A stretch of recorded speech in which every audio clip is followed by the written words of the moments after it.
Hello student, कैसे हैं आप। आशा करते हैं कि आप अच्छे होंगे। चंद्रभान सिंह इंटर कॉलेज इटबहारा गौर बस्ती द्वारा संचालित ऑनलाइन क्लास में मैं जितेंद्र कुमार जायसवाल आप लोग के लिए कक्षा 4 के साइंस से संबंधित एक टॉपिक लेके मैं आया हूँ, जिसका नाम है पौधे के अंग और उसके कार्य। बच्चों, आप लोगों ने खेत में, बगीचे में, घर के आसपास बहुत सारे पौधों को देखा होगा। पौधों के दो भाग होते हैं। एक भाग में आपका तना, शाखा, फल, पत्ती, फूल होता है और दूसरा भाग मिट्टी के अंदर होता है। जो भाग मिट्टी के अंदर होता है उसे जड़ कहते हैं और जो भाग मिट्टी के ऊपर होता है उसे परोह कहते हैं। इसलिए हम कह सकते हैं कि पौधे के मुख्यतः दो अंग हैं। पहला जो है जड़, दूसरा क्या है परोह। जड़ क्या होता है? जड़ मिट्टी के अंदर होता है और परोह मिट्टी के ऊपर। परोह को हम देख सकते हैं पर जड़ मिट्टी के अंदर होता है। जड़ों में छोटे छोटे बाल होते हैं जिसे मूलरोम कहते हैं। क्या कहते हैं बेटा? मूलरोम कहते हैं। मूलरोम द्वारा जड़ मिट्टी से जल और खनिज अवशोषित करता है। दूसरे भाग को परोह कहते हैं जो कि मिट्टी के ऊपर होता है। उसके कई भाग होते हैं। पहला तना, पत्ती, शाखाएं, फूल और फल। तना क्या करता है कि जड़ जो जल जमीन से और खनिज लेता है उसे तना पौधों के अन्य भागों तक पहुंचाता है। पत्ती को पौधों की रसोई कहते हैं। यहीं पर पौधे के लिए भोजन बनता है। पत्ती क्या करता है? सूर्य के प्रकाश में वायुमंडल से कार्बन डाइऑक्साइड लेकर प्रकाश संश्लेषण की क्रिया द्वारा भोजन बनाता है। शाखाएं तनों से लगी हुई शाखाएं होती है और फूल जो होता है पौधे का सबसे आकर्षक भाग और सबसे सुंदर भाग होता है। फूल से ही फल बनते हैं और फलों में बीज होते हैं। इन फलों से जो बीज प्राप्त होते हैं उनसे पुनः नए पौधे प्राप्त होते हैं। अब हम लोग क्या करेंगे, एक एक करके जड़ के बारे में, तना, पत्ती, फूल, फल के बारे में हम लोग विस्तार से पढ़ेंगे। लेकिन आपका काम क्या है बेटा? आप घर पे रह के जितना मैं आपको बता रहा हूँ उतना आप अपने कॉपी पे नकल लिखते रहेंगे और लास्ट में वीडियो के अंत में आपको कुछ क्वेश्चन मिलेंगे जिसको आपको कॉपी पे लिखना है। तो हम शुरू करते हैं। और भाग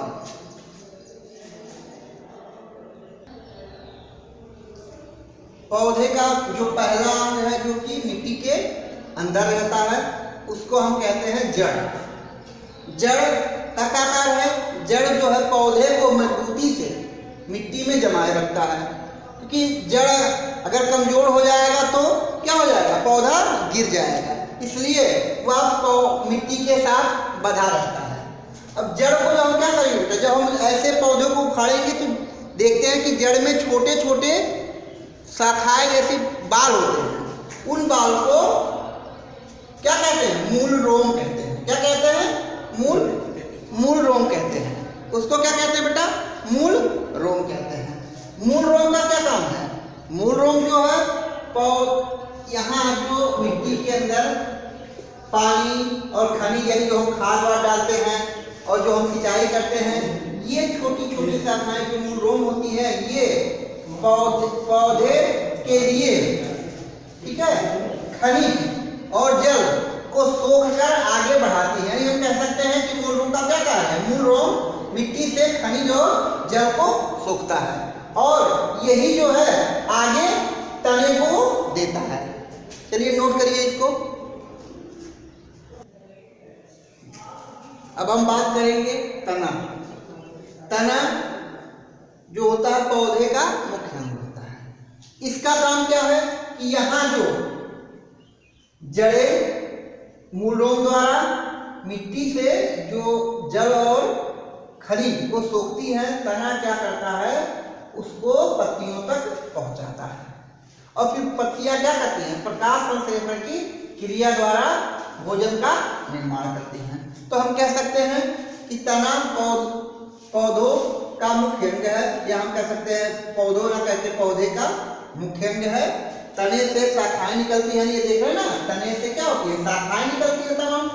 और ठीक है, और शाखाएं यानी जिस पर हम क्या कहते हैं, जिस पर मतलब क्या, शाखाओं पर पत्तियां, फूल और फल लगे होते हैं। जड़ें हमने बताया ना कि जड़ मूल रूप द्वारा यहाँ से क्या करती हैं, जल और क्या खनिज को सोखती हैं। तो जो जड़ यहाँ से मूल रूप द्वारा जल और खनिज को जो सोखती हैं, वो क्या करती है कि तना उसको पत्तियों तक पहुंचाता है। चलिए इसको नोट करिए। अब हम बातें करते हैं बेटा पत्तियों की। तो पत्तियां आप देखते हैं कि हरे रंग की होती हैं। बहुत सारे पौधों की पत्तियां कैसी होती हैं, हरे रंग की होती हैं। आपको पता होगा कि पत्तियों को, ठीक है, पौधों की रसोई कहते हैं। अगर नहीं पता तो हम बता देते हैं, पत्तियों को पौधों की रसोई कहते हैं। रसोई घर आप जानते हैं जहाँ भोजन बनता है। आपके यहाँ, आपके घर में भी तो रसोई होगी, वहाँ क्या बनता है, भोजन बनता है। वैसे पौधों के लिए जो भोजन बनता है कहाँ बनता है, पत्तियों में बनता है। आप देखते हैं कि बहुत सारे पत्तियों का रंग कैसा होता है, हरा होता है। तो हरा क्यों होता है, तो आपको बता दें कि क्लोरोफिल नामक एक पदार्थ पाया जाता है जिसके कारण पत्तियों का रंग हरा होता है। पत्तियां क्या करती हैं, सूर्य के प्रकाश में, पत्तियां क्या करती हैं, सूर्य के प्रकाश में, ठीक है, की उपस्थिति में भोजन का निर्माण करती हैं। यानी जब सूर्य का प्रकाश होता है तभी पत्तियों द्वारा भोजन का निर्माण होता है। जैसे आपके यहाँ गैस जब जलता है तभी भोजन बनता है, वैसे पत्तियों द्वारा भोजन कब बनता है, सूर्य के प्रकाश में।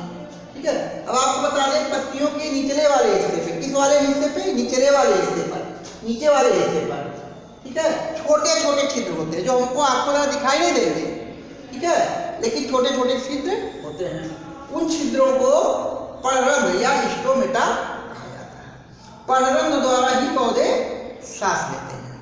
ठीक है, अब आपको बता दें कि एक जो अभी हमने बताया कि पत्तियां क्या होती हैं, सूर्य के प्रकाश की उपस्थिति में भोजन का निर्माण करती हैं। आपको बता दें इस क्रिया को कहते हैं प्रकाश संश्लेषण। तो हम अगली क्रिया, पहले हम लोग बातें कर लेते हैं प्रकाश संश्लेषण की, तो फिर हम आगे और चीजों को आपको बताते हैं। तब तक आप इसको नोट कीजिए। अब हम बात करते हैं, अभी हमने बताया कि पत्तियां जो होती हैं वो क्या करती हैं, पौधों के लिए भोजन का निर्माण करती हैं। अब निर्माण जो करती हैं वो कैसे करती हैं, तो आपको बता दें कि इस क्रिया को क्या कहते हैं, यानी पौधे के लिए जो भोजन का निर्माण होता है पत्तियों द्वारा, इस क्रिया को कहते हैं प्रकाश संश्लेषण।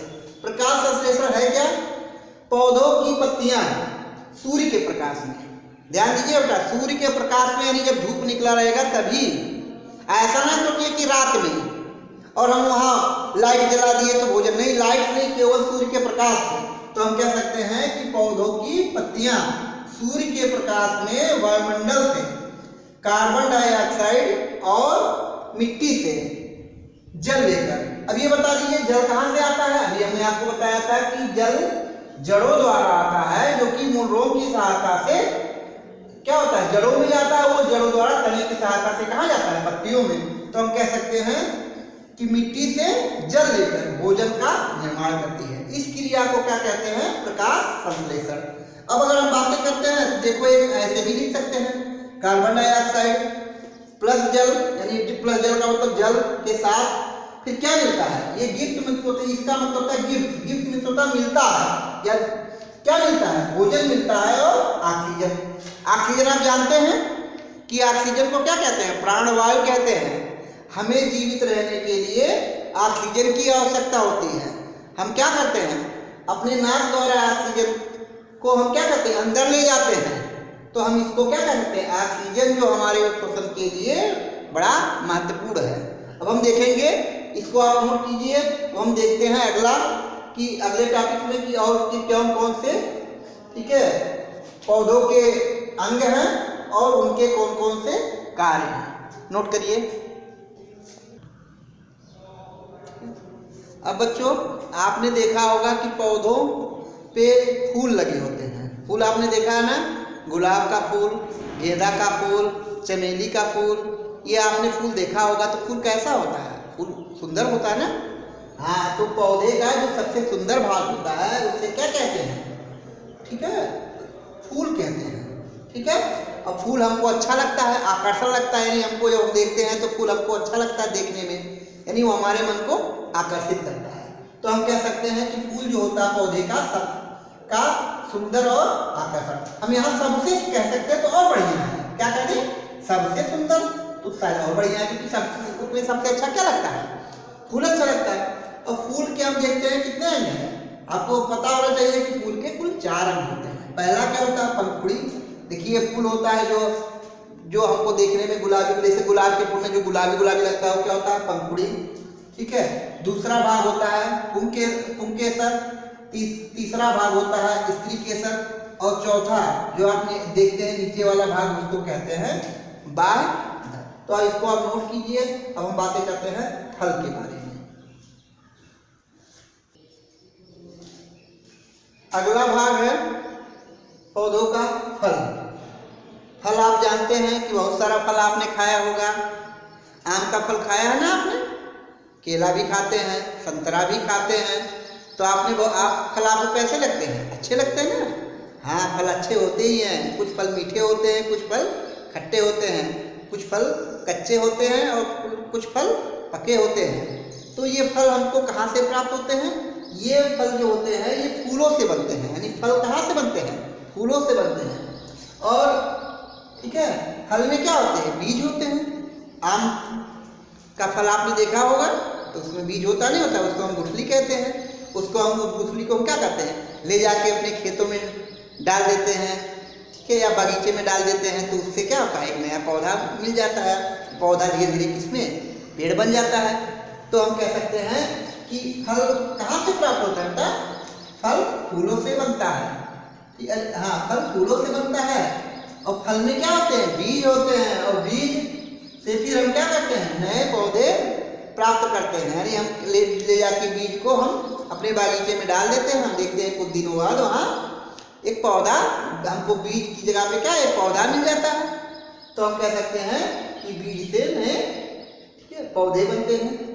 अब इसके बाद ये जो हो, आप लोग क्या करेंगे? इसको आप कॉपी में नकल के रूप में लिखेंगे। ठीक है, कैसे लिखेंगे? नकल के रूप में। वीडियो को आप रोक रोक के पुश करके, ठीक है, उसको बढ़िया से लिखेंगे। और अब इसके बाद क्या करेंगे? इसको आप बढ़िया से नोट करेंगे। और मैं आपको कुछ क्वेश्चन दे रहा हूँ, उस क्वेश्चन को आप कॉपी पे लिखेंगे। और कमेंट बॉक्स अगर नहीं आता है तो कमेंट बॉक्स में आप हमको लिखेंगे। लेकिन क्वेश्चन आप अगर पूरा वीडियो आप अच्छे से देखोगे तो क्वेश्चन आपका बड़े आसानी के साथ बन जाएगा। तो पहले इसको आप लिखिए, उसके बाद मैं क्वेश्चन लिख रहा हूँ।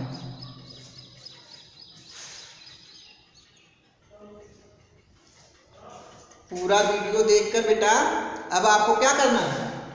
आपके लिए होमवर्क है कि आपको इन प्रश्नों को क्या करना है? हल करना है। पहला क्या है? मूल रोम के क्या कार्य हैं? मूल रोम के क्या कार्य हैं? देख रहे हैं ना, ये यानी ये मूल रोम के क्या कार्य। दूसरा क्या है? प्रकाश संश्लेषण क्या है? प्रकाश संश्लेषण क्या है? तीसरा क्या है? पत्तियों का रंग हरा क्यों होता है? पत्तियों का रंग हरा क्यों होता है? नंबर 4, जड़ों के क्या कार्य हैं? जड़ों के क्या कार्य हैं? फिर उसके बाद तने के क्या कार्य हैं? फिर उसके बाद आप क्या करेंगे? पौधों की रसोई किसे कहते हैं? क्यों बेटा, पता है ना आपको? पौधों की रसोई किसे कहते हैं? पौधे का सबसे आकर्षक भाग कौन सा है? और आपका 8वां नंबर है फूल के सभी अंगों के नाम लिखिए। आप ही इस वीडियो को पूरा देखेंगे और पूरा देखने के बाद क्या करेंगे? इन प्रश्नों को हल करेंगे। और ध्यान दीजिएगा, आप बाहर खेलने नहीं निकलेंगे, ठीक है। जब जरूरत पड़ेगा तभी आप खेलने निकलिए, क्योंकि आप समझ रहे हैं इस समय कोरोना महामारी चल रही है ना, तो आप घर में बैठेंगे, ठीक है, स्वस्थ रहेंगे, व्यस्त रहेंगे, मस्त रहेंगे, और आप होमवर्क करते रहेंगे और पढ़ाई और भी विषयों की आप पढ़ाई करते रहेंगे।